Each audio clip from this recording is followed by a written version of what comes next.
This is my first time in your physical presence, but you have been with me through many times and through a whole range of emotions, the whole scale. My questions today are about sex and death. Which Next.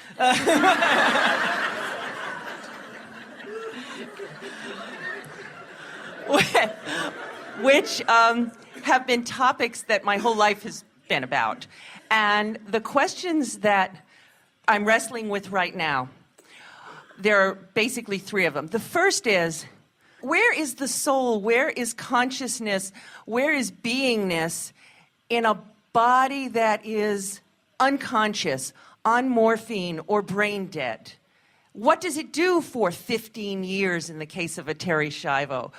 Where is deliberate creation or art of allowing in that process? When you come forth into this physical body, the consciousness that is really you extends itself forward into this focused environment. And you've been hearing us wanting you to acknowledge the existence of that inner part of you and to feel for the vibe of it, so to speak, so that you can feel the full connection of it. When you experience what you call death, we call it croaking. We like to be as disrespectful as we can be because there is no such thing as death. You are eternal beings. But when you withdraw your consciousness from this physical focus, your consciousness reemerges back into the fullness of who you really are. So in a situation like that, that consciousness has reemerged long, long, long ago. Now, that's not to say that cells don't have consciousness. In other words, of course they do. But the consciousness that is really you in that situation has reemerged back into pure positive energy. That woman made her transition many, many, many, many, many years ago. Yes. How about the states of, shall we say, temporary unconsciousness, or when someone is on drugs? Well, you have to understand, even when you sleep, your consciousness reemerges into non-physical, and when you awaken again, it's like a rebirthing, so to speak. And so that you have to begin to think of yourselves as this broader consciousness, but we always choose the way we project this deliberately because we want you to understand the power with which you wanted to be focused in these bodies. In other words, this focus that is your personality is a powerful focus because you are wanting this feeling of continuity. Imagine this leading edge environment where the variety of it summons through you clarity of desire. And when you identify something, then the energy that creates worlds flows through you. This is creative mastery, what's going on with you, you see. And when you are no longer focused in this physical body, you withdraw that consciousness. And in that death experience, there's not a moment's disassociation. There's not a moment's misunderstanding of who you are. You come into full consciousness of who you are.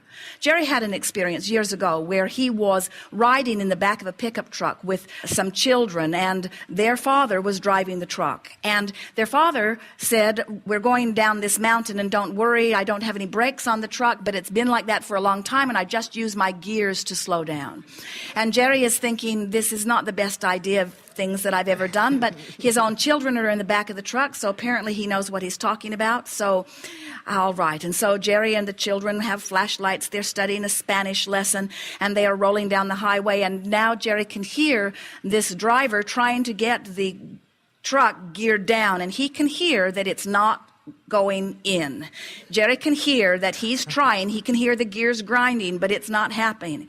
So he said to the children, "Well, it's been really fun, but this is it."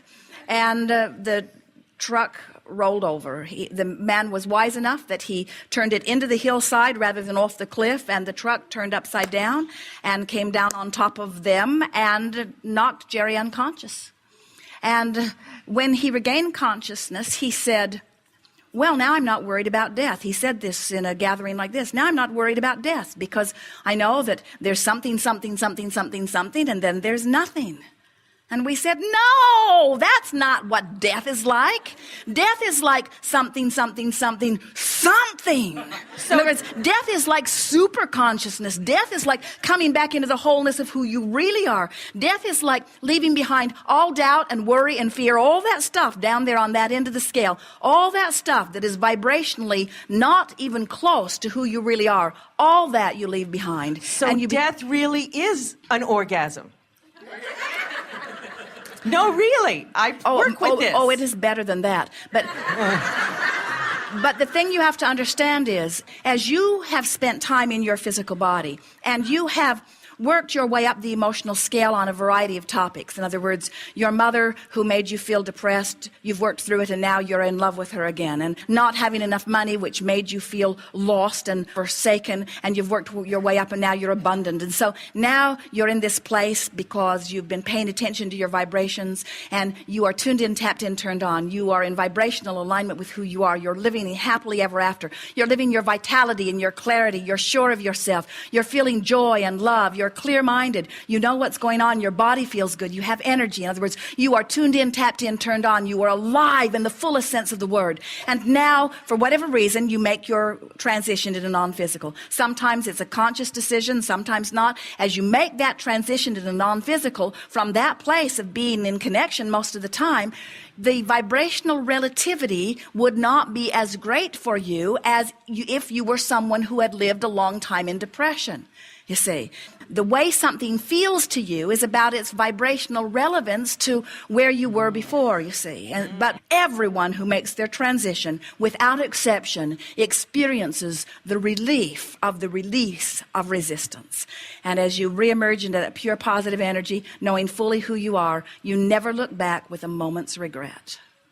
Sexuality, in its purest sense of the word, is not so different from full connection. In other words, when you are in alignment with who you are, the sexual energy and the spiritual energy, there is not any difference in it. But you can be experiencing sexuality just like you can be experiencing any other subject from the framework of resistance, and it's a whole other thing. The subject of sexuality is not in and of itself spirituality, but sexuality combined with your connection to who you are, now that's an orgasm. Yes. Yes. Yes. Oh, Abraham, you completely nailed it. You totally rock. Thank you. I feel so much better.